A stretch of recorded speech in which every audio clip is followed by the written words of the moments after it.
ശ്വസിക്കുന്ന വായു പോലും ദൈവത്തിന് കിട്ടിയ എങ്കിൽ പോലും അതായത് വരാപ്പുഴ അതിരൂപതയുടെ ശതോത്തര ജൂബിലി പ്രമാണിച്ചുകൊണ്ടാണ് വ്യക്തമായ ഒരു പരിസ്ഥിതി നയം പ്രഖ്യാപിക്കുകയും അതിനോടനുബന്ധിച്ച കുറേയേറെ കാര്യങ്ങൾ അതിൽ ഏത് രീതിയിലുള്ള പ്രവർത്തനം വേണമെന്ന് പറഞ്ഞിരുന്നുവെങ്കിലും അത് മുന്നോട്ട് പോയില്ല.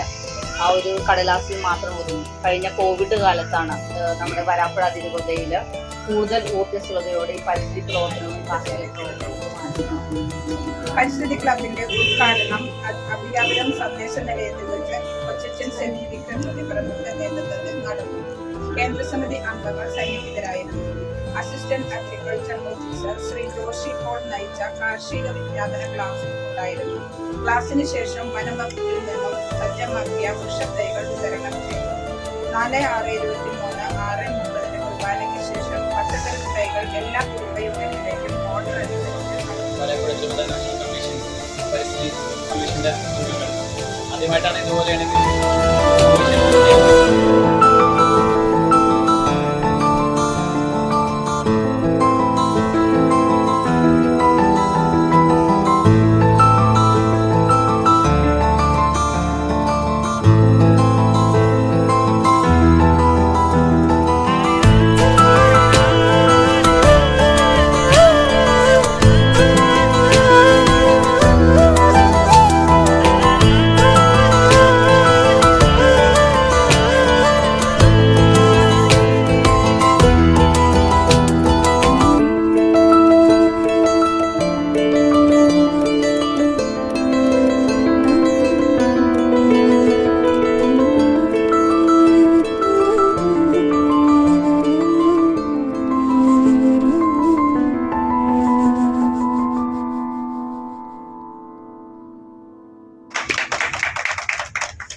ശേഷം ഇവിടെ എത്തിയിരിക്കുന്ന ടീം അംഗങ്ങളെയും സിസ്റ്ററിനെയും ശേഷം എല്ലാ കേന്ദ്ര സമിതി അംഗങ്ങളെയും പരിസ്ഥിതി പ്രവർത്തകരെയും